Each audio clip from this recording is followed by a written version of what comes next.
गायत्री मंत्र के साथ में परम पूज्य गुरुदेव वंदनीय माता जी सभी विशेषज्ञताओं पर एक बार नमन करते हुए प्रारंभ करेंगे। ओम भूर्भुवः स्वः तत्सवितुर्वरेण्यं भर्गो देवस्य धीमहि धियो यो नः प्रचोदयात्। जी सभी को प्रणाम। तो गायत्री की पंचकोशी साधना और उपलब्धियां, इस वाङ्मय का स्वाध्याय हम लोग कर रहे हैं और अन्नमय कोश का हमारा विषय हो चुका है। प्राणमय कोश में हम लोगों ने प्रवेश किया है। तो विषय प्रवेश में इसमें क्रिया योग से कि प्राणमय कोश का परिष्कार कैसे होता है, इसका संवर्धन कैसे होता है, इससे पूर्व प्राण के बारे में बड़ी गहनता से गुरुदेव ने इसमें वाङ्मय में चर्चा की है। जब तक प्राण का स्वरूप हमारी समझ में नहीं आता है, तब तक प्राण के प्रति हमारी सही रूप से श्रद्धा नहीं हो पाती। प्राण के रूप में कंफ्यूजन बना रहता है कि प्राण है क्या। अब जब बार बार कहते हैं प्राण को बढ़ाओ, प्राण शक्ति को बढ़ाओ, तो कैसे पता लगेगा कि हमारे अंदर प्राण शक्ति बढ़ गई, जब तक पता नहीं लगेगा कि प्राण शक्ति है क्या। तो उसके बारे में तभी पता लग सकता है कि जब हमें ये मालूम हो कि प्राण शक्ति का जागरण है ये किस प्रकार से होता है और प्राण शक्ति है क्या।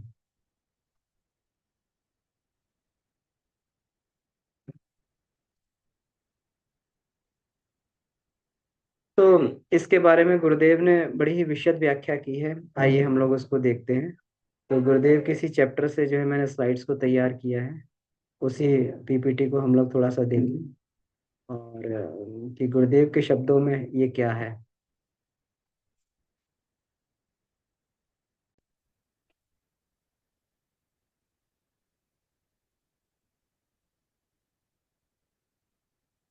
जी, तो हमें लग रहा है कि ये सबको स्लाइड दिखाई दे रही होंगी, तो उसको हम लोग जो है देखते हैं। ये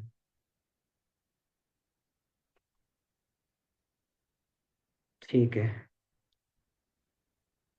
तो विषय है प्राण, प्राणमय कोश में सन्निहित प्रचंड जीवनी शक्ति प्राण, और प्राण है क्या, ये वाला विषय है हमारा। तो अगर इसको देखा जाए तो प्राण जो शब्द की उत्पत्ति हुई है, ये प्र और अन, अन में प्र प्रत्यय की प्र प्रत्यय लगे, प्र भी उत्पत्ति है और अन जो प्रत्यय है, ये तीन धातु है। तो अन धातु में प्र प्रत्यय लग के इसके प्राण की उत्पत्ति होती है। तो प्र का मतलब क्या हुआ? प्र का मतलब हुआ विशेष, और अन का मतलब हुआ जीवनी शक्ति। जीवनी शक्ति, चैतन्यता, इसको ये कहा गया है, अन्न को कहा गया है। हम लोग ये कहते हैं, हम लोग अन्न खाते हैं। अन्न खाते हैं तो अन्न में हम लोग क्या खाते हैं? अन्न हम लोग बोलते हैं गेहूं को, चावल को, ज्वार बाजरा इत्यादि सब अन्न कहा जाता है। वास्तव में अन्न है क्या?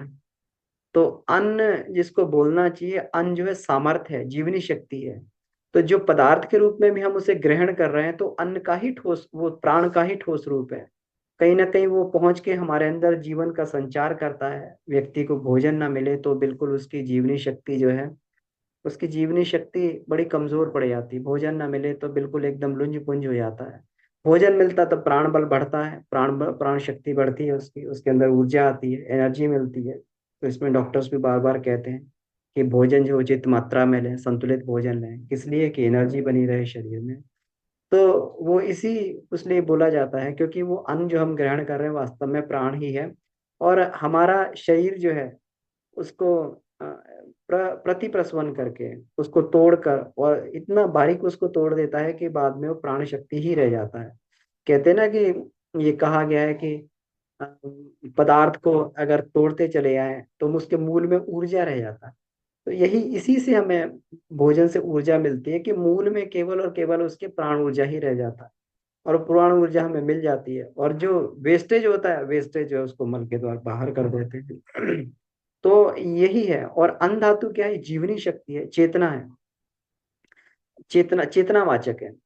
तो चेतना का मतलब क्या हो गया? चेतना को बार बार हम लोग चर्चा कर चुके हैं। चेतना क्या है? चेतना का मतलब होता है, चेतना जहां पर होगी वहां पर तीन चीजें होगी: संकल्प होगा, अहम भावना होगी, और विचार होगा। विचार, संकल्प और अहम भावना जहां पर भी होगी वो चेतना होती है। और जड़ क्या होगा? जहां पर ये तीनों चीज नहीं होंगी। अब पेड़ को कहो, पेड़ कहते हैं जड़ है, तो पेड़ का बेचारे का क्या अहंकार है? उसका ना कोई विचार है अपना, ना कोई अहंकार है उसका। अहंकार मतलब उसकी ना कोई अपने बारे में मान्यता। पेड़ है, जड़ है, एक जगह खड़ा है, खड़ा है, ना कोई हलचल है उसमें। तो इस तरीके से ये है। तो चेतना है। अब प्राण शक्ति चेतना है। अब इसमें ये कहा गया चेतन की, जो चैतन्य हम लोग हैं, चेतन की जीवनी शक्ति क्या हो सकती है? जो चेतन का बल हो सकता है वो क्या हो सकता है? ये प्रश्न उठता है। तो इसका उत्तर ये आता है, संकल्प बल। संकल्प बल ही चेतन का बल है। अगर हम लोग चेतन प्राणी हैं तो हमारा बल क्या है? संकल्प बल हमारा हमारा जो है ये है। कहते हैं जिजीविषा से लेकर प्रगतिशीलता ही तक उसके असंख्य रूप हैं। जिजीविषा मतलब किसी भी परिस्थिति में, किसी भी परिस्थिति में अपने आप को बनाए रखना, अपनी एग्जिस्टेंस को बनाए रखना, इसे जिजीविषा कहा जाता है। और अपनी स्थिति से आगे बढ़ना, इसको प्रगतिशीलता कहा जाता है। प्रगति के कितने प्रतिघात होते हैं, कितना जो है हमारे ऊपर प्रहार होते हैं, लेकिन हम अपने आप को बनाए रखते हैं। कहते हैं जिनमें जिजीविषा नहीं होती है वो अपना, जो जिनमें प्राणमय कोश नहीं होता, तो प्रकृति का जरा भी वो प्रकोप आता है वो अपना शरीर को त्याग कर देते हैं। जैसे हम लोग ये देखें कि जरा भी ठंड हुई या गर्मी हुई, मक्खी मच्छर मरना चालू हो जाते हैं। उनमें क्या? प्राणमय कोश नहीं उनके अंदर, उनके अंदर जीवित रहने का वो नहीं है।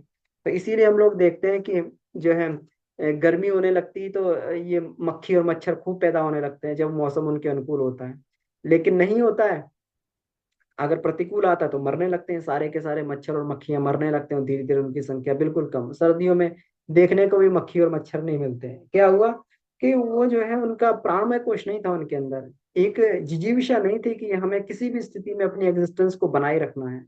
ये मनुष्य के अंदर रहती है। इसीलिए मनुष्य विपरीत परिस्थितियों में, मनुष्य में नहीं, मनुष्यतर और भी प्राणी होते हैं जिनमें एक जिजीविषा बनी रहती है कि हमें अपने उसको बनाए रखना। उनमें प्राणमय कोश विद्यमान रहता है। कुत्ते को देखें, उसमें जो है बिल्ली को देखें, खरगोश को देखें, और ये जितने भी जीव जंतु जानवर हैं, इनमें प्राणमय कोश रहता है, तो ये अपने अस्तित्व को बनाए रखते हैं। ये जरा भी जैसा भी मौसम का वो होता है उसके अनुसार अपने आप को ढाल लेते हैं, उसके अनुसार अपने आप एग्जिस्टेंस बनाए रखते हैं, तो इनमें प्राणमय कोश होता है। तो इस प्रकार से ये कहा गया है कि संकल्प बल जिसको जिजीविषा और प्रगतिशीलता जिसके असंख्य रूप हैं, उस वही चेतन की जीवनी शक्ति है। कहते हैं कि जो अंतःकरण की आकांक्षा है, जो हमारे अंदर आकांक्षा उठती है, एक कल्पना उठती है, आकांक्षा उठती है, वही विचार शक्ति और क्रिया शक्ति को उत्तेजित करती है। अगर किसी के अंदर आकांक्षा ना उठे तो वो कुछ ना तो कुछ विचार कर पाएगा, ना कुछ कर पाएगा अपने जीवन में। कभी भी किसी की प्रगति का मूल एक विचार ही होता है। अगर उसके मन में कुछ विचार उठता है, कोई थॉट उठता है, कोई आकांक्षा उठती है, उसी से उसकी विचार शक्ति प्रभावित होती है। जब आकांक्षा उठी, इच्छा हुई, तभी उसने सोचना भी प्रारंभ किया और उसको करना भी तभी प्रारंभ करता है। तो आकांक्षा जो है, अंतःकरण की आकांक्षा जो है, हमेशा उत्तेजना और दिशा देती रहती है। लेकिन आकांक्षा से भी काम नहीं चलता है। वो केवल उत्तेजना मात्र बनकर रह जाती है, एक कल्पना मात्र बनकर रह जाती है, जब तक आकांक्षा के साथ में उसे पूरा करने की साहसिकता ना जुड़ी हो, एक एक हिम्मत ना जुड़ा हो, एक हौसला ना जुड़ा हो। आकांक्षा तो बहुत सबके अंदर उठती है। सब चाहते हैं आईएएस बनना, सब चाहते हैं डॉक्टर बनना, इंजीनियर बनना, सब लोग चाहते हैं। सब चाहते हैं कि हम नेता बने, है ना? लेकिन कितने लोग बन पाते हैं? बहुत मुट्ठी भर लोग बन पाते हैं, गिने चुने लोग बन पाते हैं। क्यों? क्योंकि उनके अंदर उसको पूरा करने की साहसिकता भी जुड़ी रहती है।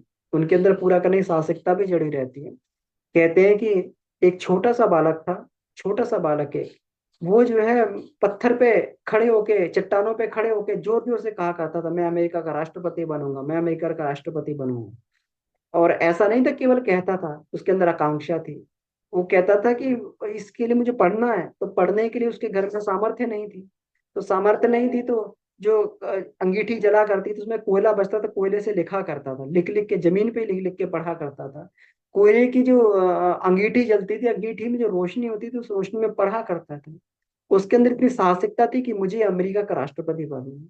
और वह बच्चा उसी अनुसार जो है उसका वो बना, और आगे चल के जो है वही बच्चा जो है क्या, अमेरिका का 17वां राष्ट्रपति अब्राहम लिंकन बना। तो उसके अंदर संकल्प था, आकांक्षा थी, लेकिन आकांक्षा जो है केवल कल्पना मात्र बनकर रह जाती है जब तक उसके साथ में क्या ना जुड़ा हो, संकल्प ना जुड़ा हो। तो जब संकल्प जुड़ता है तो संकल्प पूरा का पूरा कॉम्बिनेशन होता है। संकल्प पूरा का पूरा जो है ये समूह होता है। कहते हैं ना कि एक बड़ी सुंदर बात ये कही गई है। एक बार हम वीरेश्वर बाबू जी से मिलने के लिए गए, तो उनसे बात चल रही थी, तो उन्होंने एक बात कही और वो बात अपने जीवन का अंग बन गई। एकदम जो है वो बात अपने हृदय को छू गई। उन्होंने कहा कि कि कल्पनाएं कभी पूरी नहीं होती हैं और संकल्प कभी अधूरे नहीं रहते।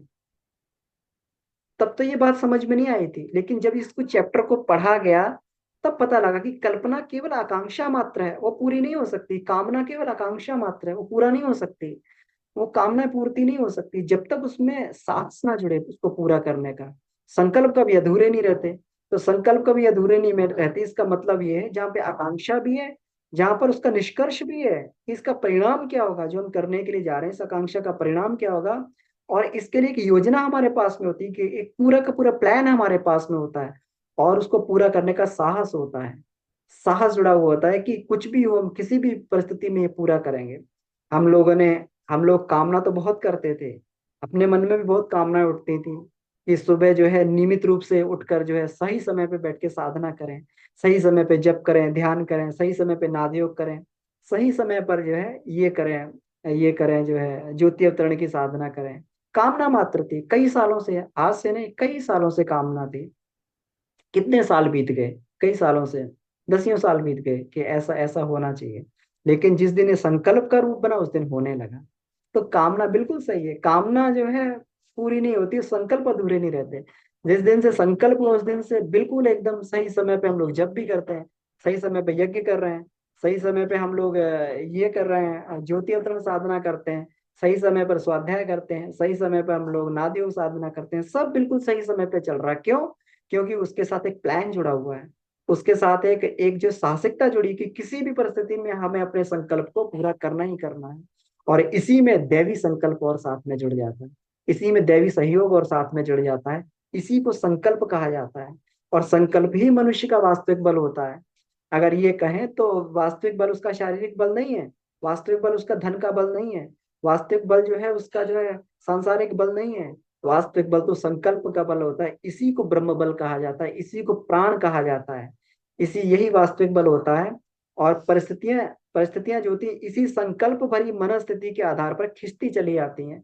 जब हम लोग संकल्प करते हैं तो एक आकार बना लेता है ये अपना, और आकार बना लेता है और निकल पड़ता है, निकल पड़ता है और निकल पड़ता है, पूरे ब्रह्मांड में घूमता है, पूरे ब्रह्मांड से सजाती परिस्थितियों को खींच के लाता है, अपने अनुरूप साधनों को खींच के लाता। हमें लग रहा है कि हमने कुछ किया, हम तो बस सोच के रह गए, लेकिन हमारा संकल्प जो है चुपचाप नहीं बैठता। जिस दिन से हमने संकल्प किया, डॉक्टर एपीजे अब्दुल कलाम कहते थे ना कि सपने वो नहीं है जो सोने पे आए, सपने वो है जो हमें सोने ना दें, हमारी नींद जो है उससे उचट जाए। तो संकल्प जो है वो दिन रात सोता नहीं है, वो सपने के रूप में कहीं ना कहीं रूप में पूरा ब्रह्मांड में घूमता रहता है, संसार में घूमता रहता है, सजातीय साधनों को खोज के लाता है, सजातीय परिस्थितियों को खोज के लाता है, सजातीय जो है लोगों को इकट्ठा करता है। पूरा का पूरा इकट्ठा करके जब एक अंबार बन जाता है, वही जो है हमारा संकल्प पूर्ति का माध्यम बनता है। सारे के सारे हमें मालूम नहीं कि अनायास लोग कहाँ से मिलते चले आते हैं, अनायास संसाधन कहाँ से जुटते हुए चले आते हैं। ये पूरा यही मनुष्य का वास्तविक बल होता है। इसीलिए बार बार हम लोग जो चिंतन मनन कर रहे हैं चेतन अचेतन सुपर चेतन में, यही कहा गया कि विचारों की क्षमता को ये ना माना जाए। विचार आकार रूप लेकर जब संकल्प का रूप ले लेता है विचार जो है, तब जब जाके ये पूरे के पूरे ब्रह्मांड में से अपने लायक परिस्थितियों को खोज लाता है और परिस्थितियां बना देता है। इसीलिए हमेशा एक ही उस पर ये रहना चाहिए। हमारे बार बार हम लोग जो है ये करते हैं कि हमारे जो है विचार तो रहते हैं लेकिन पूरे नहीं हो पाते। हम एक ही विचार पे बार बार सोचें, एक ही आकांक्षा को, एक ही कामना को करते रहें कि हमें ये करना है, ये करना है, ये करना है, यही करना है, और इसके लिए हम कुछ भी करने को तैयार हैं। जब ये होता है तो एक एक जेस्टेशन पीरियड के बाद में सारी की सारी परिस्थितियां वैसी आ जाती हैं, तब केवल व्यक्ति को केवल उस पर चलना मात्र होता है। तो इसी संकल्प भरी मनस्थिति से ही परिस्थितियां बनती हैं, और इसी को चेतन का प्राण कहा गया है, इसी को चेतन की जीवनी शक्ति कही है। संकल्प बल को ही चेतन का प्राण कहा गया है। यही होता है हमारे अंदर। अब और इसी संकल्प बल को, इसी चेतन को प्राण कहते हैं।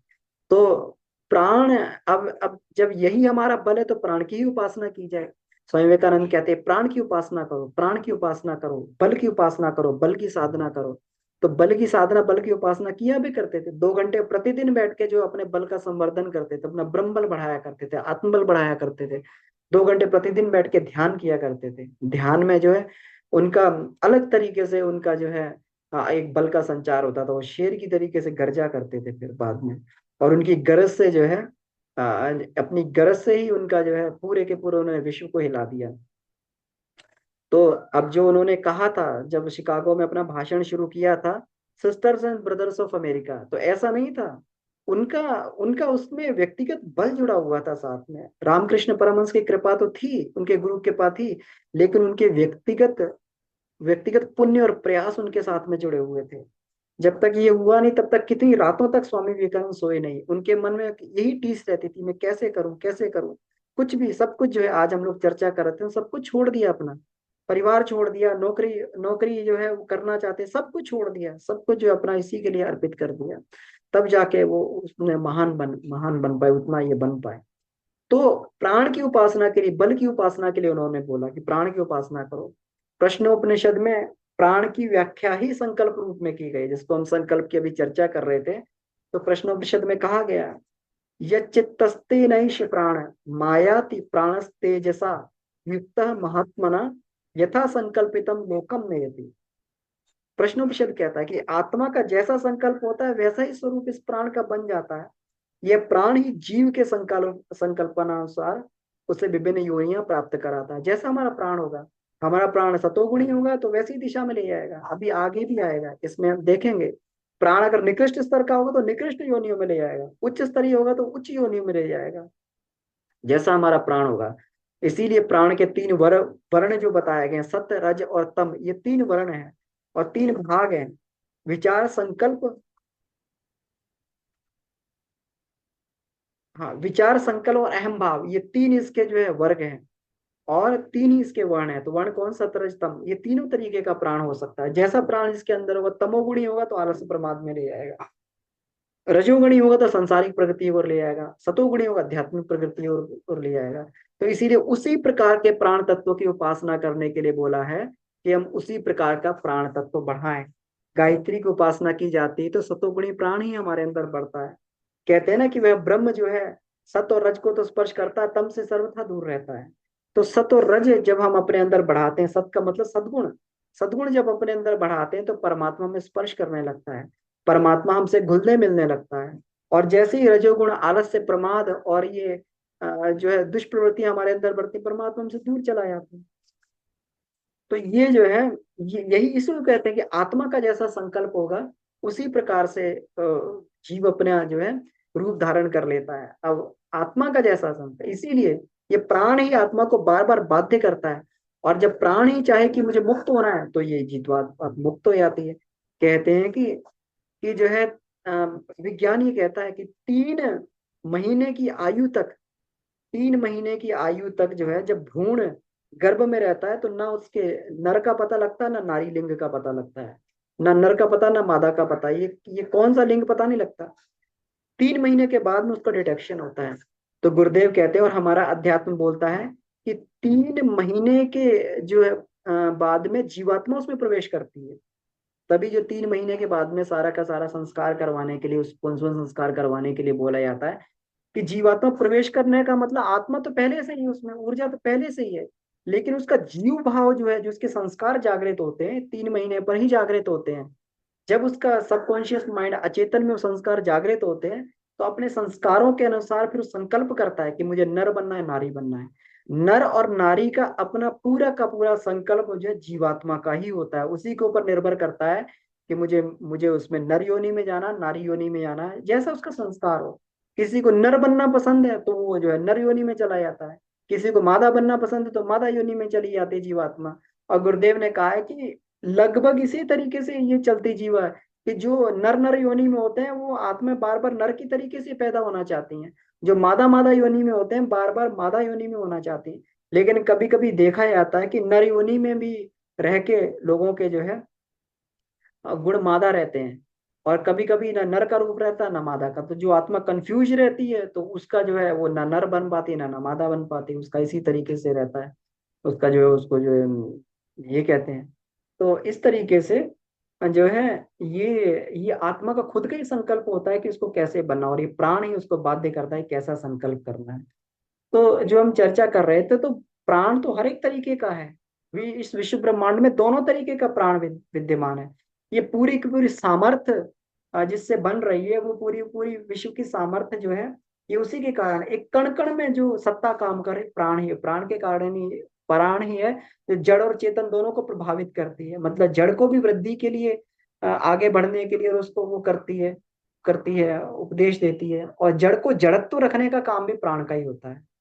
जड़ को जड़त्व रखने का बहुत ही ये गंभीर बात है कि हम लोग ये समझ सकते हैं। अब जो है परमाणु क्या होता है हमारे अंदर, परमाणु जो जड़ पदार्थ होता है, सॉलिड होता है, पदार्थ होता है, वो जड़, उसको जड़ बोलते हैं। अब जड़ बोलते हैं तो क्या रहता है कि वो उसके अंदर का जो प्राण होता है वो एक फिक्स्ड, तम का मतलब होता है कि एक निश्चित दिशा में, एक निश्चित गति में, बिना अपने हिसाब से जो है उसको चलते रहना, अपनी अपनी धारणा को, अपनी विचारणा को या अपनी गति को बदलना नहीं, इसी को कहते हैं जड़त्व कहते हैं। इसी को नर्सिया कहा जाता है कि व्यक्ति जैसा चल रहा है वैसा ही चलता जाए, जैसा चल रहा है वैसा ही चलता है, इसी को जड़त्व बोला जाता है। तो परमाणु के अंदर यही होता है। उनको वो जड़ इसीलिए है क्योंकि उनके अंदर जो है एक खास तरीके की उनकी ऑर्बिट्स बना दी है, उसी में इलेक्ट्रॉन घूम रहे हैं, उसी में जो है कहीं से कोई उनको चेंज नहीं करना है, तो वो अपनी जड़ स्थिति में है। तो ये भी प्राण उसको बनाए हुए है, तम भी, तमोगुणी प्राण उसको जड़ बनाए हुए हैं। और जब प्राण धीरे धीरे सतोगुणी और रजोगुणी बनता है तो वैसे वैसे जो है जड़ चेतन में परिवर्तित होने लगता है। तो जो है उपासना किस प्राण की करनी चाहिए, तो उपासना प्राण के उस पक्ष की जाती है जो उसको सत प्रयोजनों में लगाता है ना। इसीलिए कहते हैं, अब ये देखिए, अब प्राण की उपासना का मतलब क्या हो गया। हम लोग वो जो भोजन करते हैं, तो भोजन इसीलिए बार बार कहा जाता है कि इसमें इसमें जो है सात्विक भोजन किया जाए, सतोगुणी भोजन किया जाए। तो सतोगुणी भोजन का मतलब ये हो गया कि उस हम जो है सतोगुणी भोजन के रूप में उस प्राण की उपासना कर रहे हैं जो हमें सत्प्रयोजन में हमारी बुद्धि को लगाएगा। हम जो है वह दृश्य देख रहे हैं कि प्राण तो हर जगह से ग्रहण किया जाता है, हम उस प्राण को अपने नासिका में धारण कर रहे हैं, उस प्राण को देखने के द्वारा धारण कर रहे हैं, उस प्राण को स्पर्श के द्वारा धारण कर रहे हैं जो हमें सन्मार्ग पे ले चले। सारी की सारी तन्मात्राएं साधनाएं जो है पूरी की पूरी इसीलिए होती है कि उस प्राण की उपासना की जाए जो हमें सत्प्रयोजन में लगाए। चाहे शब्द की साधना हो, चाहे रस की साधना, चाहे रूप की साधना हो, कोई भी साधना हो, किसी भी साधना को जो है उसमें जो है जितनी भी हमारी तन्मात्राएं साधना होती हैं, ये सारी की सारी उपास्य प्राण को प्राप्त करने के लिए की जाती हैं। अभी जो है हमारा इंद्रियों की जो ये होती है तन्मात्राएं उसमें डूबी रहती हैं, जहां पर जो है हम लोग जो है निकृष्ट ऊर्जा को हम लोग प्राप्त करते रहते हैं, तमोगुणी को प्राप्त करते रहते हैं, विकृत, हम अपने आप को विकृत करते रहते हैं, जबकि तम भी खराब नहीं है, लेकिन उसकी स्थिति को विकृत कर लेते हैं हम लोग, उसका बैलेंस गड़बड़ा देते हैं। अधिकतम आ जाएगा तो ये होने लगेगा, अधिकतम बहुत ज्यादा तम हो जाएगा क्या होगा, आलस प्रमाद आ जाएगा। और तम बहुत ज्यादा कम होगा तो फिर व्यक्ति आलस में ही जाएगा, रात में नींद नहीं आएगी उसे, और रात में भी उसके दिमाग में कुछ ना कुछ खुरापात उसके दिमाग में चलती रहेगा। तो इसलिए तम की भी जो है बैलेंस्ड स्थिति, तो उसी प्राण की उपासना की जाती है जो हमें सत्प्रयोजन में लगाता है। कहते हैं, चेतना की सामर्थ्य तो उभय पक्षी है, दुष्टता के क्षेत्र में दुस्साहस बन के भी काम करती है, और इस निषिद्ध पक्ष को नहीं, जीवन में उत्कृष्टता की ओर अग्रसर होने वाले संकल्पों को उपास्य प्राण माना गया है। वह जितनी मात्रा में उपलब्ध होता है उसी अनुपात में प्रगतिशीलता का लाभ मिलता है। शक्ति रावण के पास में थी, राम के पास में भी थी।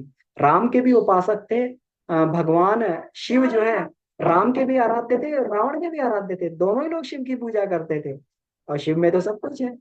तो राम जो है शिव से उपास्य प्राण को मांगते रहे सत्प्रयोजन में लगने के लिए, और रावण जो है अपने अहंकार को पोषित करने के लिए। तो इस तरीके से जो है ये हुआ, और इसी विशेषताओं को देख के इसी ब्राह्मी शक्ति, ब्रह्म प्रेरणा, और साक्षात ब्रह्म कहा जाता है, प्राण को ही ब्रह्म कहा जाता है। और सुविधा के लिए कि इसी को अंतरात्मा भी बोल दिया जाता है, अंतरात्मा, इसी को वो प्राण को ही अंतरात्मा बोल दिया जाता है। आगे ये कहा गया है कि प्राणी जगत का कारण है। तो अब इसमें प्रश्नोपनिषद में एक और श्लोक आता है। प्रश्नोपनिषद में प्राण के बारे में खूब इसकी मीमांसा की गई है, प्रश्नोपनिषद को पढ़ के देखना चाहिए, बहुत बढ़िया है इसमें। स एष वैश्वानरो विश्व रूपा प्राणो अग्नि हृदयते। वह प्राण रूपी तेजस सूर्य के उदय के साथ समस्त विश्व में फैलने लगता है। इसीलिए उदय होते सूर्य को स्वर्णिम सूर्य को हम लोग सविता बोलते, क्योंकि स्वर्णिम सविता के साथ पूरे विश्व ब्रह्मांड में प्राण को फैलता, उसी समय फैलता है। और जो लोग सुबह के समय में, ब्रह्म मुहूर्त के समय में, सुबह के समय में जग जाते हैं, वो लोग प्राणवान होते हैं।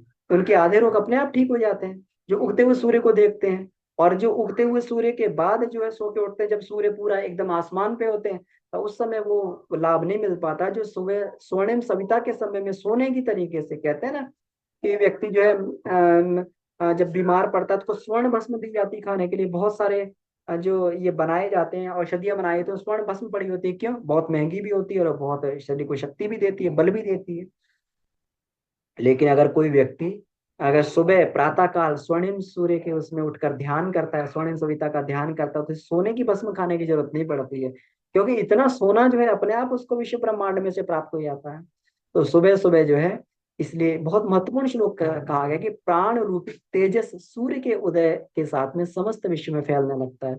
वही प्राण को ग्रहण करने की अवस्था होती है। उसी समय में उपासना, यज्ञ, प्राणायाम इत्यादि कृत्य किए जाए तो व्यक्ति जो प्राणवान बनता है। प्राणो भवेत पर ब्रह्म जगत कारणम अव्ययम्। प्राणो भवेत यथा मंत्रम ज्ञान कोशा गतोपिव। प्राण ही जगत का कारण पर ब्रह्म है। मंत्र ज्ञान तथा पंचकोशों का प्राण जो है, पंचकोश जो है ये प्राण पर ही आधारित है। हम लोग पंचकोशी साधना करते हैं तो बोलते हैं ना कि पंचकोश, पंचकोश अंतर जगत के पंच प्राण, चेतना जगत के पंच प्राण। हमारे पांच प्राण जो अलग अलग जगह में अवस्थित हैं, वो पांच प्राण, प्राण तो एक ही है लेकिन अलग अलग भूमिका में उनको पांच बोला जाता है। और ये पांचों ही प्राण पांच कोशों के आधार, इन्हीं से हमारे पांच कोश बनते हैं। तो ये पांच कोशों का आधार ही है। और प्राण का ही जागरण जो महान जागरण है, प्राण से ही हम लोग जो है प्राण शक्ति का संवर्धन करके जो है हम लोग पंचकोशीय अपने पंच कोशों को जागृत कर सकते हैं, अनावृत कर सकते हैं। कहते हैं कि प्राण शक्ति का वही ब्रह्म तेज आंखों में, वाणी में, चिंतन में, क्रिया में चमकता है। और यही चमक केवल प्राण ही है। प्राण ही, प्राण के अलावा और कुछ नहीं है। प्राण जो है जब बौद्धिक क्षेत्र में उतरता है तो तेजस्विता बन जाता है, क्रिया क्षेत्र में जब वो उतरता है तो ओजस्विता बन जाता है, निष्ठा बन जाता है। और जीवन के अलग अलग क्षेत्रों में जब उतरता है तो प्रतिभा बन जाता है, मनस्विता बन जाता है, दीप्तिमान होता है। तो प्राण शक्ति की ही सर्वतोमुखी सामर्थ्य है। अगर कोई बोल रहा है मुझसे प्रभावित हो रहे तो उसकी प्राण शक्ति है। अगर जो है किसी के देखने से हम प्रभावित हो रहे हैं तो उसके नेत्रों से निकलने वाला प्राण है। अगर हम किसी के विचार से प्रभावित हो रहे तो इसका मतलब उसका जो है उसके अंदर से निकालने वाला संप्रेषण, विचार संप्रेषण प्राण प्राण ही है। तो प्राण ही है। और हमारे अंतःकरण का धर्म भी प्राण है।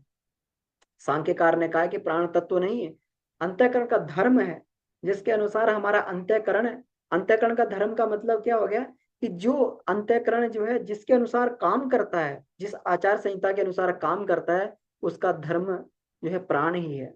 इसमें कहा गया है ना कि सांख्य सारिका में कहा गया स्वलक्षणम वृत्तित्रयस्य तैषा भवत्य सामान्य सामान्यकरणम वृत्ति प्राणादय वायवः पंच। अंतःकरण के चार पक्ष हैं, चारों का अपना अपना धर्म है। मन का संकल्प, मन का काम होता है संकल्प विकल्प करना।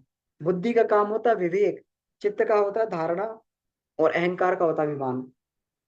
तो इन चारों का ही स्वरूप प्राण है। यही प्राण धीरे धीरे परिष्कृत होके जो है मन बनता है, बुद्धि बनता है, फिर संकल्प बनता है, अहंकार बन जाता है, और यही जो है आत्मा बन जाता है। यही प्राण की अलग अलग स्टेजेस हैं। ये सबका सम्मिलित रूप प्राण ही है। तो भिन्न भिन्न कार्यों में होते हुए भी ये प्राण जो है ये जो है प्राण, प्राण अपान समान उदान व्यान, इन पांचों प्रकार का ये कहा जाता है। छांदोग्य उपनिषद में ये कहा गया है और प्रश्नोपनिषद में कि प्रजापति द्वारा इंद्रियों की परीक्षा ली, इंद्रिय शक्ति की परीक्षा ली। तो एक घटना आती है कि प्रजापति ने इंद्रियों की शक्ति की परीक्षा लेनी चाहिए, तो सब इंद्रियों ने कहा कि मैं जो बलवान हूं, मैं बलवान हूं, मैं बलवान हूं। लेकिन क्या हुआ कि उनके अंदर जो अवस्थित प्राण था, उसने कहा तुम्हारा कोई अस्तित्व नहीं। जैसे जैसे प्राण ने वहां से निकलना चालू किया, हर एक इंद्रिय जो शिथिल होती हुई चली गई, हर एक इंद्रिय जो है शांत होती हुई चलेगी, उसकी क्रिया शक्ति खत्म हो गई। तो जितनी भी इंद्रियां हैं सारी, वो केवल देखने भर में समर्थ है, दिखती हैं, लेकिन करने का कोई सामर्थ्य उनमें नहीं होता। केवल प्राण ही उनके अंदर उनकी सामर्थ्य को पैदा करता है। जो ये कहा गया कि कषाय कल्मश और कुसंस्कारों का निवारण उन्मूलन जिस प्रचंड शक्ति के सहारे होता है, उसी को जो है संकल्प, प्रचंड संकल्प बल के सहारे ही होता है। कि ढीले पूरे स्वभाव से हम चाहते तो हैं, हम चाहते तो हैं कि हम अपने आप का परिष्कार कर लें, हम चाहते तो हम बदल जाएं, लेकिन कुछ कर नहीं पाते हैं, केवल कल्पना मात्र ही बन के ये बनी रहती है। तो प्रचंड लेके जो तू करने के लिए, परिवर्तन करने के लिए क्या चाहिए होता है, अपने अंतःकरण को परिवर्तन करने के लिए प्रचंड संकल्प बल चाहिए होता है, आत्मिक साहस चाहिए होता है। इसी से दुर्भावनाओं का, इसी से दुष्प्रवृत्तियों का, इसी से कुसंस्कारों से जूझा जाता है। जब व्यक्ति का प्रचंड प्राण होता है, प्रचंड साहस होता है, जब व्यक्ति ब्रह्मचर्य की शक्ति उसके अंदर होती है, प्राण बल बढ़ता है, आत्मबल बढ़ता है, तभी वो जो है अपने ऊपर नियंत्रण स्थापित कर पाता है, तभी अपने पाशुक व्यक्तियों पर नियंत्रण स्थापित कर पाता है। नहीं तो प्राण के अभाव में कुछ बहुत ज्यादा करते हुए नहीं बनता है, व्यक्ति बार बार फिसलता है, केवल सोचता मात्र रहता है कि मैं बहुत बढ़िया कर लूं, लेकिन कर कुछ नहीं पाता अपने जीवन में। अपने कुसंस्कारों से बार बार उसके कुसंस्कार उसको उठा उठा के पटकते रहते हैं। ये होता तभी जब प्रचंड, इसीलिए कहा गया है कि गायत्री की उपासना करो, गायत्री की उपासना करो, क्योंकि प्राण की ही उपासना ही गायत्री उपासना है। गायत्री से हम प्राण शक्ति को धारण करते हैं। जब जप करते हैं हम लोग, ध्यान करते हैं, तो हम प्रचंड प्राण ऊर्जा को अपने अंदर प्राप्त करते हैं, और उसी प्राण बल के सहारे पूरा दिन भर अपनी विकृतियों से, कमियों से जूझते रहते हैं, उनसे लड़ते हैं। जब हमारा ये पक्ष बंद हो जाता है, तो हमारा जो है वो वाला पक्ष भी काम नहीं कर पाता, लड़ने वाला मादा भी। इसीलिए कहते हैं कि सारी की सारी योग साधनाओं का मूल ही गायत्री है। गायत्री का मतलब प्राण ही है, और योग का मतलब है कि अपने आप को ईश्वर के साथ जोड़ देना, अपनी निकृष्टताओं को समाप्त कर देना। और निकृष्टताओं को समाप्त करने के लिए, अपने आप को ईश्वर से जोड़ने के लिए जो प्राण बल मिलता है, हमें गायत्री के साथ ही मिलता है। किसी दिन उपासना नहीं बन पाती है, किसी दिन ध्यान नहीं बन पाता है, किसी दिन ईश्वर का भजन नहीं बन पाता, तो उस दिन विकृति इतनी ज्यादा रहती है कि पल पल पर, क्षण क्षण पर नकारात्मक विचार मन में प्रवेश करने लगते हैं। क्षण क्षण पर जो है काम, क्रोध, लोभ, मोह की वृत्तियां मनुष्य के ऊपर हावी रहती हैं। तो ये होता तभी है जब गायत्री रूपी प्राण को हम लोग अपने अंदर धारण करते हैं, और वो हमें उत्कृष्टता की दिशा में पल पल बढ़ने के लिए प्रेरणा देता रहता है, अवरोधों से जूझने के लिए जो क्षमता मिलती। इसी पूज्य गुरुदेव ने सबसे पहले हमें जो है जो दीक्षा दी, वो गायत्री की दीक्षा दी, हमें मंत्र जप की दीक्षा दी। और हम लोग जो है सतत 15 मिनट 3 माला का हम लोग सतत श्रद्धा से जप करते हैं। धीरे धीरे बढ़ाते बढ़ाते जब वो स्थिति पहुंच गई, तो वो स्थिति बन गई कि हमारा अब जो है प्रखर अपने आप को जो है, अपनी सारी सत्ताओं को, अब जब आत्मिक परिष्कार हो गया, तो जब आत्मिक परिष्कार हो गया, तो फिर बात आई कि अपनी अपनी जो है स्थूल सत्ता को भी प्रखर बनाया, तब व्यक्ति पंचकोश साधना की ओर प्रवेश करता है। बिना आत्मिक सत्ता को प्रखर बनाए, बिना गायत्री का कृपा प्राप्त प्राप्त किए हुए सावित्री साधना की तरफ नहीं बढ़ा जा सकता है। इसीलिए व्यक्ति बार बार जो है इसमें बार बार लौट लौट के आता है। जरा भी थोड़ा मनोमय कोश पे गए फिर गिर गए, फिर मनोमय कोश में गए फिर गिर गए, बार बार व्यक्ति को इसीलिए गिरना पड़ता है इसमें। अब देखिए इसमें कहा गया है कि प्रश्नोपनिषद में प्राण प्राण को ही व्रात्य ऋषि बोला गया है। व्रात्य स्वम प्राण कर्षि, हे व्रात्य, हे प्राण व्रात्य, तू व्रात्य है, तू कर्तव्य च्युत तो रहता है पर मूलतः ऋषि है। कि मतलब प्राण ही कभी कभी जो है ये नीचे की तरफ गिरता है, कर्तव्य च्युत तो रहता है लेकिन फिर भी ऋषि है। लेकिन रिसर्च भी बिना प्राण के नहीं हो सकती। जब तक प्राण ही हमारा, जब तक निष्ठा, प्रज्ञा और उसमें रितंभरा में प्राण नहीं बदलता, तब तक जो है तब तक ऋषि नहीं बन सकता, तब तक ऋचाओं का अनावरण भी नहीं होता है। इसी से जो है रितंबरा, प्रज्ञा, बुद्धि से ही ऋचाओं का अनावरण उसके सामने होता है। इसको ग्रीष्मदम कहा गया। ग्रीष्म कहते हैं नियंत्रणकर्ता को, मद कहते हो, मद को नियंत्रित करे। अभी हम लोग बात कर रहे थे कि जो कामुकता को, अहंकार को, इन मदों को नियंत्रित करता है, तो उसको ग्रीष्म मदम कहा गया। ये सारे के सारे ऋषियों के नाम है। सबका मित्र होने से विश्वामित्र हुआ। ये प्राण ही सबका मित्र बनता है, ये प्राण ही प्रेम के रूप में प्रवाहित होता है। यही जो पापों से बचाने वाला अत्रि है, यही पोषक करने वाला भरद्वाज है, यही विशिष्ट होने के कारण वशिष्ठ है। तो अगर ऋषि कौन है, ये प्राण ही ऋषि है, ये प्राण ही ऋषि है, प्राण ही व्यक्ति को ऋषित्व प्रदान करता है। और इसी प्राण शक्ति को गायत्री कहते हैं। और ये क्षमता तो स्थूल सूक्ष्म कारण तीनों शरीरों में व्याप्त रहती है, लेकिन जो सबसे अधिक जिसको ये कहना चाहिए सेंटर पॉइंट होता है, इसका मूलाधार चक्र होता है, यहीं पर प्राण शक्ति विराजमान रहती है। और यहीं से ही इसी एक्टिविटी के कारण जो है, इन्हीं के द्वारा जो मलमूत्र जितनी भी हमारी छिद्रों से जो एक्टिविटी होती है, उसी से सबसे अधिक प्राण संरक्षण होता है, क्षरण होता है, क्योंकि यहीं पर सबसे अधिक प्राण रहता है। जहां पर सबसे अधिक प्राण होगा, अगर टंकी जो होती है, टंकी टंकी में अगर जो है, जो टंकी होती है उसमें जो पूरी भरी हुई हो, तो सबसे ज्यादा प्रेशर नीचे ही होता है, उसके ऊपर नहीं प्रेशर होता है। ऊपर छेद कर दो तो थोड़ा हल्का पानी निकलेगा, लेकिन अगर नीचे छेद कर दो तो पूरा एकदम बिल्कुल फोर्स के साथ में, एकदम पूरी पतली धार बनाते हुए पूरा फोर्स के साथ में पानी निकलेगा वहां पर। तो अगर प्राण हमारा नीचे से अगर वो क्षरित होता है, तो एकदम पूरा का पूरा भंडार एकदम क्षरण हो जाता है।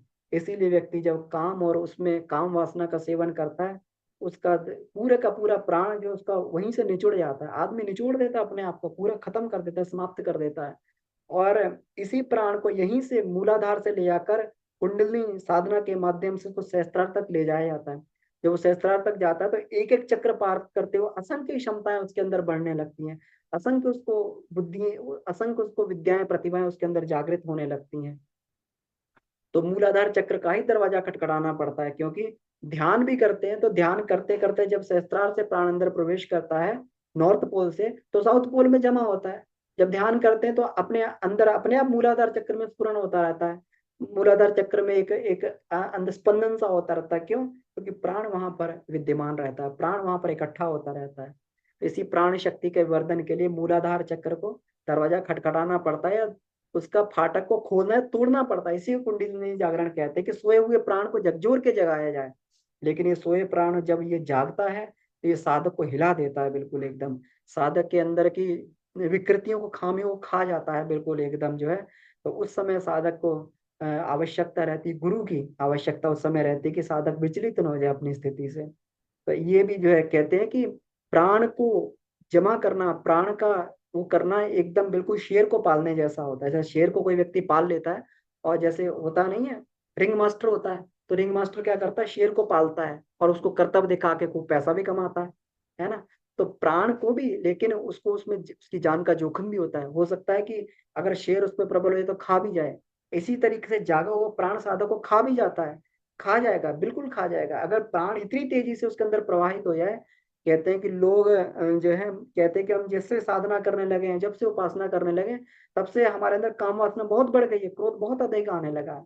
इसका मतलब यही है कि प्राण जमा हो रहा है और आंतरिक परिष्कार हुआ नहीं है। तो इसीलिए साधना की महती आवश्यकता पड़ती है, कि इस जो इकट्ठी की गई शक्ति को बचाया जाता है साधना के माध्यम से। तो मूलाधार चक्र की साधना करने का मतलब ये है कि कुंडलिनी का जागरण किया जाता है। अब इसमें जो तांड में बोला गया है, याद्वाव प्राणा जागरण तदेवम जागृतम इतम, प्राण को जागृत करना ही महान जागरण है। प्राण का ज्ञान एवं जागरण ही अमृत व मोक्ष प्राप्त करने का मार्ग है। उसी से लोक परलोक सुधरता है, इसी से भौतिक व आध्यात्मिक उपलब्धियां मिलती हैं। जो अथर्ववेद में प्रार्थना की गई, उनमें सुता मया वरदा वेद माता प्रचोदयन्दम पाव माने दुजानाम आयु प्राणम प्रजाम पशुम कीर्तिम द्रविड़म ब्रह्म वर्चसम मह्यम दत्वा वेद ब्रह्मलोकम। जो गायत्री उपासना से जो हमें जो मिलती है, अथर्ववेद के मंत्र में जो जो भौतिक और आध्यात्मिक सिद्धियां मिली हैं, प्राण की उपासना की ही बात की गई है। इसीलिए वेद आदेश देता है, हे विचारशीलो, प्राण की उपासना करो, गायत्री महामंत्र का आश्रय लो, और आत्म कल्याण का लक्ष्य प्राप्त करने के लिए आगे बढ़ो। अब देखिए, बिल्कुल साफ साफ बात, वेद वेद कभी झूठ नहीं बोलता, कभी गलत नहीं कहता वेद। वेद की वाणी में ये कहा गया है कि हे विचारशीलो, प्राण की उपासना करो, गायत्री महामंत्र का आश्रय लो, और आत्म कल्याण के लक्ष्य की तरफ आगे बढ़ो। प्रश्नों में फिर आता है, यह एशम विद्वान प्राणम वेद रहस्य प्रज्ञा हीयते मृतो भवति तय श्लोक। इसमें ये कहा गया है कि ज्ञानी इस प्राण के रहस्य को जानता है, वही इस प्राण के रहस्य को जानता है, और उसकी परंपरा कभी नष्ट नहीं होती, वह अमर हो जाता है, क्योंकि प्राण अमर है। तो जो इस रहस्य को जानता है वह अमर हो जाता है। तो यही इसमें कहा गया था, प्राण का स्वरूप के बारे में गुरुदेव ने विशेष चर्चा की थी। तो इस चैप्टर के पढ़ने के बाद में निश्चित रूप से लगता है कि प्राण के बारे में हमारी अंडरस्टैंडिंग भी बढ़ जाती है, हमारी श्रद्धा भी बढ़ जाती है। तो बहुत बहुत आभार आप सभी का जुड़ने के लिए। तो अब कुछ अगर इसमें कंफ्यूजन बनता हो या कुछ बात इसमें रखनी हो तो हम लोग रख सकते हैं।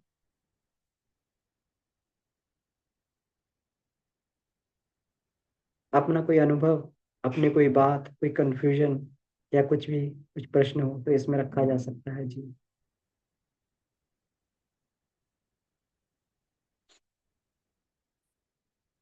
जी मनोज जी, भाई साहब। भैया प्रणाम। जी प्रणाम भैया। भैया ये प्राण का जो आपने बताया, तो जैसे जो बहुत देखा जाता है कि जो नास्तिक है, जो ईश्वर का पूजा वगैरह नहीं करता, वो भी प्राणवान दिखाई देता है, मन आलस एकदम उसके अंदर नहीं है बहुत ज्यादा। और जो एकदम पूजा पाठ सुबह से शाम तक करता है, मैंने गांव में भी वो देखा जाता है, तो उसके अंदर प्राण शक्ति बहुत आलसी मैंने दिखता है। तो फिर इसका क्या तात्पर्य है? नास्तिक भी कैसे वो प्राण उसको, मैंने कैसे उसको प्राण उसके पास बिल्कुल आता है? जी जी। बिल्कुल, ये बहुत सुंदर प्रश्न है। देखिए, नास्तिक भी कर रहा है लेकिन पूरी शिद्दत के साथ में कर रहा है, उसका संकल्प बल उसके साथ में जुड़ा हुआ है। अगर कोई व्यक्ति हम्म, कुछ काम करना चाहता है तो वो हमेशा उसी पे चिंतन करता रहेगा। अब मान लीजिए जी किसी को जो कुछ काम, कोई चोरी करनी है, तो चोरी जी करने के लिए वो क्या करेगा, एक महीने तक, पूरी एक महीने तक कितने, कहते हैं ना कि कभी आतंकवादी होते हैं, उन्हें कोई अगर कहीं आतंकवाद फैलाना है, कहीं विस्फोट करना है या कुछ करना है, तो उसकी सालों से उसकी प्लानिंग चलती है। और उसको जी उस पर जो है बार बार ब्रेनस्टॉर्मिंग की जाती है, उस पर बार बार जो है पल पल उस पर सोचा जाता है, क्षण क्षण उसका सोचा जाता है ना। जी वो जी क्या जी है, इसका मतलब यही हो गया, उसका संकल्प बल उसके प्रति बहुत मजबूत हो रहा है। तो जैसा जी संकल्प बल होगा, जैसी अंदर जो आकांक्षा होगी, जैसा जी संकल्प बल होगा, जैसे योजना होगी, वही तो जी भैया। सम्मिलित प्राण का स्वरूप है। तो इसलिए हम्म, जब व्यक्ति नकारात्मक कोई भी काम करता है, नेगेटिव करता है, तो उसकी टेंडेंसी, जिसे कहते हैं ना कि सामान्य रूप से व्यक्ति के नीचे गिरने की टेंडेंसी होती है। तो जी इसलिए इतना शिद्दत से व्यक्ति, जितने शिद्दत से जो है व्यक्ति चोरी करता है या कुछ गलत काम करता है, उतनी शिद्दत से, उतने प्रेम से वह उपासना नहीं करता है। उपासना में 5 मिनट भी बैठते हैं, 10 मिनट बैठते हैं, हमारा मन उबने लगता है, हमें जी तरह जी तरह के ये आते हैं, तरह तरह के विचार चलने लगते हैं। और नकारात्मक काम करते हो, काम वासना का विचार है, तो 1 घंटे पर उसमें डूबा रहेगा, जी बिल्कुल जी बिना कहीं मन जाए हुए। जी जी। तो समझ यही में है। आ गया। जी जी, क्लियर हो गया भैया। तो सिग्नल तो है लेकिन जी सिग्नल, जी टूटे फूटे सिग्नल आ रहे हैं। अब टूटे फूटे सिग्नल से तो टूटी फूटी आवाज मिलेगी। सिग्नल जी स्ट्रांग होगा तो पूरा कनेक्शन भी बढ़िया चलेगा एकदम। जी जी। बिल्कुल, धन्यवाद भैया। जी अमन भैया। जी जी भाई साहब, प्रणाम भाई हाँ साहब। प्रणाम, सभी को प्रणाम। आज जो है आपने वास्तव में प्राण भर दिया हम लोगों के अंदर। तभी से जो है मैं इसी में, मैं तो मुग्ध हो गया था। एक समस्या हमारे पास आ रही है कि मैं बिल्कुल या तो शांत रह रहा हूँ और अंदर से इसे आनंद की अनुभूति मानिए या जो भी हो, और कभी कभी इसे कोई सामान्य बात में भी जो है क्रोध कभी कभी आ जा रहा है। इसे पत्नी है, अब क्या कि ऐसा ही करना है, तो ऐसा मान लीजिए टाइट आवाज आ गई तो लगता है तो ऐसे क्यों वो कर रही हो। तो इकाएक से अब ये लगता है कि ऐसा क्यों।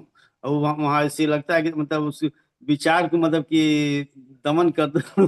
उसको जो है इस तरह का क्यों आता है, एकाएक क्रोध आ जा रहा है। हमेशा नहीं, कभी कभी किसी बात पर जो है ऐसा हो जा रहा है एकदम। जी तो ये भाई साहब देखिए, सभी के साथ समस्याएं होती हैं, है ना। हम लोग क्या करते हैं कि कभी कभी अपनी अपेक्षाएं बना लेते हैं, किसी के उसमें जो है हमारा एक मान्यता सेट हो जाती है कि ये व्यक्ति ऐसा ही करेगा, पत्नी जो है हमेशा ऐसा ही आचरण करेगी, बच्चे हमेशा हमारी बात मानेंगे, जो हम कहेंगे वही करेंगे, पत्नी जैसा हम कहेंगे उसी प्रकार से चलेगी, और जो हमने काम बता दे उसी प्रकार से। सबकी अपनी अपनी एक इंडिविजुअल एंटिटी होती है ना। तो हर कोई व्यक्ति अपने स्वभाव के अनुसार काम करता है। तो जरूरी नहीं है सब हमारे स्वभाव के अनुसार हम काम करें। तो जब धीरे धीरे ये मान्यता हमारी बदलने लगती है, तो फिर जो है हमारी अपेक्षाएं, आशाएं खत्म होने लगती हैं। और इसीलिए अध्यात्म में कहा गया, निरालंब होने का अभ्यास करना चाहिए, किसी से आशा अपेक्षा नहीं रखनी चाहिए। वो कर रहे हैं तो बहुत बढ़िया माने, पहले तो हम हमेशा ये मान के चलें, अपने मन में कहें कि हम जो भी कह रहे हैं ये नहीं करेंगे, इस तरीके की मान कि ये क्यों करेंगे, इनका भी तो अपना कोई अस्तित्व है, इनसे हम आशा अपेक्षाएं क्यों रखें, इनका भी अपना अस्तित्व अपना है। तो पहले तो हम यही मान के चलें कि ये हमारी 10 में से 2 बात भी नहीं सुनेंगे, है ना। तो फिर अगर ये हमारे अगर मन स्तर पे बन गया कि ये हमारे 10 में से 2 बात नहीं मानेंगे, तो 10 में से 5 मानने लगेंगे, तो फिर हमें खुशी होगी। जितना हम सोचते थे उससे ज्यादा बढ़िया किया है। जितना हम चाह रहे थे अच्छा बोलना चाहिए, उससे बहुत अच्छा बोला है ना। तो ऐसे करके हम्म हमें अपने मन को ही, इसी को कहते हैं अहंकार योग की साधना। और जब धीरे धीरे हमारा अहंकार विज्ञानमय कोश परिष्कृत होगा, तो हमें सब में परमात्मा दिखाई देने लगेगा। फिर तो बच्चों में भी परमात्मा, पत्नी में भी परमात्मा। फिर सामने परमात्मा ही अगर खड़ा हुआ है, तो फिर वहां पर जो है फिर कैसा भगवान के सामने कैसा क्रोध, कैसा वो। हम्म। तो ये बड़ी लंबी यात्रा है भाई साहब। तो इसको जो है धीरे धीरे, जैसे जैसे हमारे अहंकार का परिमार्जन होता है, जैसे जैसे हमारी मान्यता बदलती है। अभी तो हमारी मान्यता ये है ना, इसीलिए तो होता है कि हम पति हैं, तो हमारा पत्नी से ऊपर दर्जा है। तो पत्नी हमारी बात बात क्यों नहीं मान रही है। हम पिता हैं, तो हमारा बच्चों से ऊपर है हम, तो बच्चे हमारी बात क्यों नहीं मान रहे हैं। तो इस तरीके से, लेकिन जब ये होता है, ये सामने हमारी आत्मा ही खड़ी है। जब हम भी आत्मा, वो भी आत्मा, दोनों बराबर हैं, तो किसी का किसी पे क्या आधिपत्य, क्या अधिकार है। तो ऐसे करके धीरे धीरे अपनी धारणाएं भावनाएं बदलने लगती, तो शांति आने लगती है। जी जी। अमन भैया, इस पे और एक एक बात भी रखनी थी, प्रश्न भी था। एक तो ये जी भाव हो गया कि हम सामने से अपेक्षा ना करें, और वो जब जादी होगी तो प्रसन्नता आएगी। लेकिन जैसे क्रोध तो अपने अंदर है ही, वो आप कहते भी हैं कि नहीं, क्रोध जरूरी भी है, मन्य रूप में जरूरी है। लेकिन जो इतने सालों का जो संस्कार है, जब हम साधना में रहते हैं, ये सब चीजें रहते हैं, तो जैसे भैया कह रहे हैं कि बड़ा शांति भी रहता है, संतोष भी रहता है, आनंद भी रहता है, लेकिन कभी कभी क्रोध आ जाता है। तो एक बार किसी से मेरा ऐसा प्रश्न था, तो बोले कि भैया, जब आप हम साधना में रहते हैं ना, तो ये कुर्तियां जलती हैं और फड़फड़ाती हैं, और जैसे ही उनको मौका निकल मिलता है, बड़ी तेज विस्फोट की तरह वो निकलती हैं। लेकिन वो है कि हम तुरंत फिर समझ भी जाते हैं, संभलते भी हैं। लेकिन ये साधना काल में बहुत होता है। तो क्या ये सही चीज है भैया? वो मिली थी, और ऐसा अनुभव भी में भी आता है कि उस काल में ये चीज बहुत तेज जो है उग्र होती भी है, रह रह के जैसे ही मौका मिलता है। जी भैया, बिल्कुल। कुछ देखिए, सेकंड के लिए, एक कुछ सेकंड के लिए आती है, हम्म, एकाएक हो गया, उसके बाद फिर शिथिल पड़ जाता है, फिर हाँ चलो हाँ, ठीक है वो ठीक है तुरंत, करो। वो पहले जैसे रुका रहता था, ज्यादा देर तक रहती थी वो अवस्था, वो तुरंत खत्म होती, लेकिन आती बड़ी तेज है, बड़ी उग्र आती हम्म है।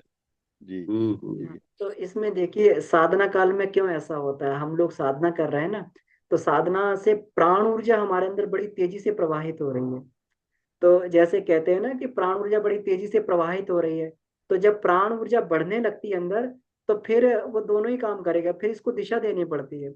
या तो इस प्राण ऊर्जा को हम लोग इसको इस चैनलाइज करके इसको अपनी प्रतिभा और योग्यता बढ़ाने में लगा दें, या फिर ये क्या करती है कि ये जो हमारी विकृतियां होती है ना, उन विकृतियों की तरफ भी ऊर्जा बहने लगती है। इसीलिए उपासना साधना की बात कही गई है कि जब जब ऊर्जा, क्योंकि क्रोध भी आ रहा है, तो अगर वो भी आ रहा है, मान लीजिए काम वासना भी पैदा हो रही है, तो काम वासना और क्रोध भी ऊर्जा के कारण ही है। ये हमारी प्राण ऊर्जा है। कहते हैं ना कि जब कुंडलनी जागती है, तो वो साधक के रजोगुण और तमोगुण को चबा जाती है ना। तो वो सबसे पहले जो है वो हमारी बुराइयों पर ही, हमारी उस पर ही आक्रमण करती है। तो इसलिए ये बात है कि जैसे जैसे प्राण ऊर्जा बढ़ेगी, तो विकृतियां भी जो है बड़ी तेजी से बढ़ना चालू कर देंगी। इसलिए साधना का अवलंबन किया जाता है कि बहुत अधिक से अधिक सात्विक लिया जाता है, रजोगुणी आहार को और तमोगुणी आहार को त्यागा जाता है। इसमें कहा गया है ना कि काम ऐसा क्रोध ऐसा रजोगुण समुद्भव, है ना। जो काम है, जो ये कामनाओं से, रजोगुण से कामनाएं पैदा होती हैं, और कामनाओं से जो फिर हमारा कामना विघ्न पड़ता है, तो क्रोध उत्पन्न होता है। तो इसीलिए ये बात कहेगी, साधना की बात इसीलिए ये कही। गुरुदेव ने कितने बड़े स्तर की साधना की, उनको पूरा करना पड़ा। उसमें जो वो गाय गाय के उसमें जो है गोबर से निकला हुआ जौ खाते थे, और उतना खाते थे कि थोड़ा भी कहीं उसमें ये ना हो कि हमारी शक्ति का जो जो जो पहाड़ आ रहा है एकदम जो है, वो फूट पड़े कहीं पे जाके। जी ये वैसे भैया, प्रणाम। मतलब जी जी। जी भैया, हम प्रणाम बात अमन रखिए जी। अपनी। जी जी डॉक्टर साहब जी। हाँ, मैंने कहा बहुत ही सुंदर प्रकरण चल रहा है प्राण ऊर्जा का। अभी भाई साहब का जो क्वेश्चन था कभी ये हो जाता है, कभी गुस्सा आ जाता है, कभी आ जाता है, ये हमारा स्वाभाविक है। बट इसका आंसर हमें, जो हमारी इवनिंग क्लासेज इस समय चल रही हैं चेतन अचेतन से रिलेटेड, वो आने वाले 10-15 क्लासेज हमारी लगभग यही हैं, इसी से, इसी प्राण ऊर्जा और व्यवहारिक प्रॉब्लम्स को सॉल्व करने के लिए, समझने के लिए और अपने को समझने के लिए, इनका आंसर जो हम अभी सबके दिल में है, मैं कहता हूँ ये ग्रुप हमारा जितना भी है, ये सब विश्व परिवर्तन के लिए गुरुदेव तैयार कर रहे हैं। सभी बहुत सौभाग्यशाली हैं। बहुत मन लगा के जो इवनिंग क्लासेज अभी हो रही हैं, क्लास है अभी मन चेतन अचेतन वाला, उसको सभी लोग उसका स्वाध्याय करके आए, और ये सारे क्वेश्चंस का जवाब उसमें आपको मिलता चला जाएगा, मेरा अपना मानना है। बहुत बहुत धन्यवाद। ज्यादा समय बहुत लोगों के पास क्वेश्चंस होंगे। बहुत बहुत धन्यवाद। जी डॉक्टर साहब, बहुत बहुत आभार आपका। आपने बिल्कुल सही कहा कि इसी में सारा मन से संबंधित जितनी समस्याएं हैं, चाहे वो हमारे अचेतन से संबंधित है, चेतन से, चाहे सुपर चेतन से, सारी की सारी समस्याओं का समाधान हमें जो उसी पुस्तक में मिल जाएंगे। बिल्कुल जी। कल भी हम लोग पढ़ रहे थे कि हमारी आकांक्षाएं और ये जब तक ये शालीनता का, मर्यादा का जब तक अंकुश नहीं होता है, तो ये बढ़ने लगती हैं हमारी, जो है उसको गलत दिशा में बहने लगती है। जी। प्रणाम भैया। अभिज्ञान जी, आपका बहुत हैंड है। जी। अच्छा, ठीक है बात। जी डॉक्टर साहब, कुछ कह रहे हैं आप? जी। हाँ, मैं कह रही थी कि बहुत ही सुंदर टॉपिक, प्राण जैसी इतनी इम्पोर्टेंट चीज। पहले तो लोग ये समझते थे ठीक है, सांस ले ली प्राण हो गया, और उसके संग में प्राण शक्ति बढ़ाने वाली एक ऊर्जा आ जा रही है, लेकिन कितना इम्पोर्टेंट है प्राण, कोई ब्रह्म कहा गया है ना। तो ये हम लोगों को जब ये प्राण की साधना करनी है, संग में ज्ञान भी होना चाहिए। गुरुदेव इसीलिए तो सब कुछ करते हैं ना। और जो सबसे पहली पुस्तक लिखी थी मैं कौन हूँ, उसको भी याद रखना जरूरी है। मैं कौन हूँ, क्या हूँ, क्यों हूँ यहाँ पे, मुझे क्या करना है क्या नहीं, ये सब चीजें। तो भैया अगले बार में आप ये भी हमें सीखना पड़ेगा, प्राण शरण के कारण क्या है, मतलब सिंपल वे में कि जनरल पब्लिक मतलब लोग समझ लें उसके कारण क्या है, संवर्धन के तरीके क्या है।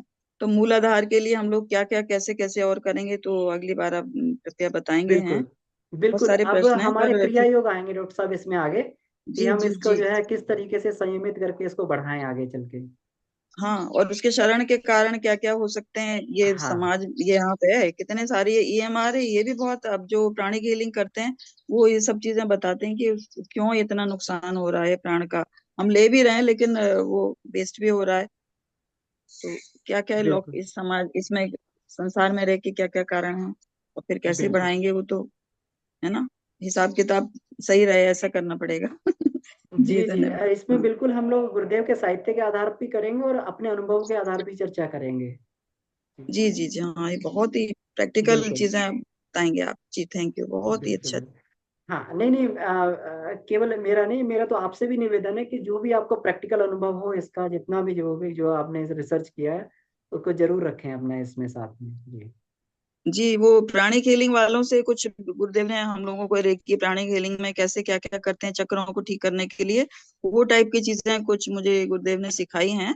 तो हम लोग उनको भी यूज करेंगे। और बिल्कुल पहले आप ये सब कर लीजिए, फिर हम लोग मिलके सारे प्राणों के कौन से चक्र के लिए क्या क्या हम कर सकते हैं मैक्सिमम, वो भी संसार में रह के जो कुछ उपलब्ध है उससे, कि समय तो सीमित है, कि हम रूटीन में क्या कर सकते हैं, इस पर भी कुछ बताएंगे गुरुदेव हमें।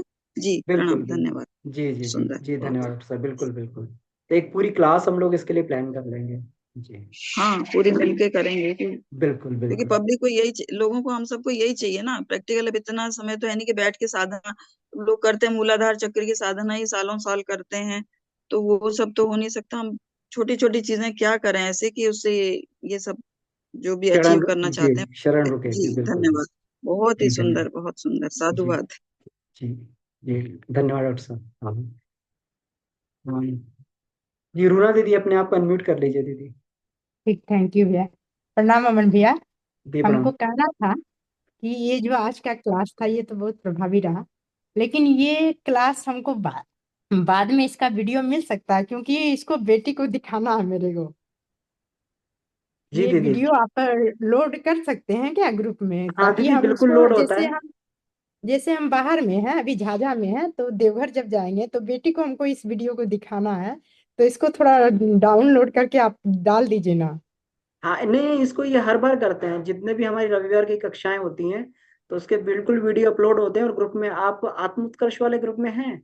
हाँ हाँ भैया, हम तो है ही, तो उसी से उसी में क्लास दीदी कर रहे डाल हैं। देते हैं वीडियो को, है ना, उसमें आज ही अपलोड करके उसको डाल देंगे। थैंक यू भैया, आज तो आपने प्राण ही जगा दिया हमें। दीदी ये सब नहीं, गुरुदेव की बात हम है। सबका परम, हाँ जी, हम सबका परम कर्तव्य है कि इतना बड़ा ज्ञान, और आनंद भैया इतनी रिसर्च करके उसको नहीं भैया, सिंप्लीफाई आप कर तो रहे हैं, बहुत हम ज्यादा शांतिपूर्वक से ज्यादा बोलते हैं, हम लोगों तो को पहुंचाएं। गदगद हो जाते हैं। आप इतना हम अपने तक शांतिपूर्वक ना रहे हैं, बोलते हैं कि हम अब गदगद हो दूसरे ग्रुप जाते हैं, में भी हमको तो डालती दिल रहती हूँ मैं गुस्सा ही तो, भाग और लोगों उठता को है। भी बताती रहती हूँ कि इस पूरी सीरीज को आप सुनो। ये हमारे ही परम कर्तव्य है कि अपने तक ही हमें थोड़ी ज्ञान रखना है। इतनी मेहनत चल रही है, गुरुदेव इतना ज्ञान दे रहे हैं, इतनी मेहनत करवा रहे हैं, तो ज्यादा से ज्यादा लोगों को लाभ मिले, हमें वो कोशिश भी करनी पड़ेगी। दूसरे ग्रुप में जो लोग नहीं ज्वाइन करना कर सकते या किसी भी वजह से, तो उन तक भी पहुंचा रहे हैं, तो वो बहुत ही जरूरी है। जी, प्रणाम। बिल्कुल नहीं भैया, बिल्कुल जी। देखिए हमारा कहना है कि हम तो जुड़ चुके हैं, लेकिन बच्चा नहीं समझता, अभी उसको समझदारी नहीं है, अभी छोटी है, 9 में है। धीरे धीरे उसको लाना है ना, बिल्कुल एकाएक दीदी प्रेशर बिल्कुल। देकर नहीं ला सकते हम। नहीं ला धीरे सकते। धीरे प्रेरित करना है, इसीलिए थोड़ा थोड़ा दिखाते हैं कभी कभी, क्योंकि भविष्य तो वही बदलेगी संसार का, वही आगे का भविष्य है। हम लोग तो अभी बड़े हो चुके हैं, लेकिन उन लोग को भी सुधार दें तो युग सुधर जाएगा। गुरुदेव का यही फर्ज है, और हम लोगों का भी गुरुदेव के पीछे पीछे चलना फर्ज है। गुरुदेव बहुत अच्छा काम किए हुए हैं, तो उसका बच्चों को भी तो अनुभव होना चाहिए ना, कि हम भी बच्चों बदले। के लिए हम भैया ना अलग तरीके से बना देंगे, क्योंकि हर एक का लेवल अलग होता है ना। जो चीज हम लोग 20 साल पहले नहीं समझ पा रहे थे, अब कर पा रहे हैं, इतने दिनों से प्राण प्राण पढ़ रहे हैं। तो बच्चों के लिए अलग सिंपल वे में अमन भैया कुछ ऐसा बना देंगे सब लोग मिलके कि क्या क्या वही इम्पोर्टेंट है कि क्यों नुकसान हो रहा है प्राण का हमारे। अब ये जैसे ये लोग सही इतने बात है मोबाइल पे भैया। लगे रहते हैं और क्या क्या, तो ये एक अलग बनाना पड़ेगा मुझे लगता है, छोटे बच्चों के लिए, बिगनर्स के लिए। क्यों भैया? हैं? बिल्कुल जी जी बिल्कुल बिल्कुल। बिल्कुल ठीक हम है। लोग जो बच्चों की क्लास चलती है सफल जीवन की दिशाधारा, हम लोग उसमें भी उसको एक बना के स्पेशल बच्चों के लिए डाल सकते हैं उसमें। हाँ, जी क्योंकि कहाँ वो पे इतना बात भैया? तो समझ नहीं पाएंगे कि ये ब्रह्म है, ये है, उतना तक उनका लेवल नहीं होता। उनको किस ढंग से सिंपल वे में कि भाई आप कैसे संकल्प बल बढ़ाओगे, पढ़ाई लिखाई में सब जगह जरूरत पड़ती है आगे बढ़ने के लिए, संसार के लिए भी और शरीर को ठीक रख, तो उसके लिए सिंपल वे में कुछ बना देंगे आप सब कर सकते हैं। तो सब लोग मिलके एक ऐसा वीडियो बनाएंगे कि जिससे वो बच्चों को प्रेरणा मिले, और वो रूटीन में रह के कैसे करें, पढ़ाई करते हुए कैसे नुकसान से बचें, प्राण के शरण के चिंतन के लेवल पर। तो बाद में आप करेंगे, आप जी जी ऐसे ही कुछ करना पड़ेगा। बिल्कुल और बिल्कुल सुनिए ना बिल्कुल। भैया, करेंगे तो ऐसे समय में कीजिएगा ताकि मतलब ब्रह्म मुहूर्त में बच्चे नहीं कर पाएंगे। थोड़ा ऐसा समय लीजिएगा, जैसे 4 बजे, शाम में 5 बजे, इस टाइम में लीजिए, ताकि बच्चों को सुविधा हो, देख सके। ठीक है। ठीक है दीदी बिल्कुल बिल्कुल। ठीक है बिल्कुल, बिल्कुल। ऐसा प्रयास करेंगे। और शनिवार को हम 4 से 5 में करते भी हैं, वो हर बार क्लास चलाते हैं बच्चों हाँ, के लिए। बस यही तो बताना था हमको मुझे। नहीं जी जी, पता है भैया, बहुत सुंदर। ये बात अच्छा। हमको नहीं पता है। तो दीदी उसमें ऐसा करेंगे, इस ग्रुप में भी उसको डाल दिया करेंगे, अभी वो दूसरा ग्रुप बना उसमें डालते हैं, इस ग्रुप में भी उसे पब्लिश कर दिया करेंगे दीदी। ठीक, थैंक जी यू भैया भैया, बहुत। अब वो अभी जो लोग ये बच्चों के संग काम कर रहे हैं उन सबको भी मैंने बताया, एक बार आप फिर से डालिए कि कैसे ज्वाइन करेंगे। स्कूल्स में जो ठीक है। लोग कर रहे हैं, तो उन सबको हमारा तो अभी परम कर्तव्य है कि इस युवा पीढ़ी को और छोटे बच्चों को ठीक से कैसे रेस किया जाए। तो बिल्कुल बहन जी, आप उनको दीजिए, उनके स्कूल के और बच्चे, उनके फ्रेंड, सबको इस सफल जीवन की दिशाधारा से जोड़िए। और ये बहुत ही ज्यादा जरूरी है आगे आने वाले समय के लिए। ठीक है हाँ दीदी, जी, बिल्कुल बिल्कुल बिल्कुल। करवाइए अपनी बेटी को और उनके फ्रेंड्स को भी। तो एक को देके हाँ हाँ दूसरे को कुछ होगा असर, और इम्पोर्टेंट काम है ये समाज का, साथ ही साथ हो जाएगा, हम अपना भी करेंगे, लोक कल्याण की साधना भी हो जाएगी इसमें। हाँ हाँ, जरूर जरूर दीदी, प्रणाम दीदी। ठीक है। हाँ, तो बहुत बहुत आभार सभी को, बहुत बहुत धन्यवाद इसमें जुड़ने के लिए। इसी तरीके से हम आगे बढ़ते रहें। परम पूज्य गुरुदेव वंदनीय माता जी की कृपा, ऋषियों की कृपा हमें मिलती रहे, ऐसी भावना के साथ ये शांति पाठ करते हैं।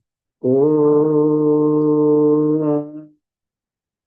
शांति शांति शांति। समाप्त। सभी को प्रणाम, आभार, धन्यवाद।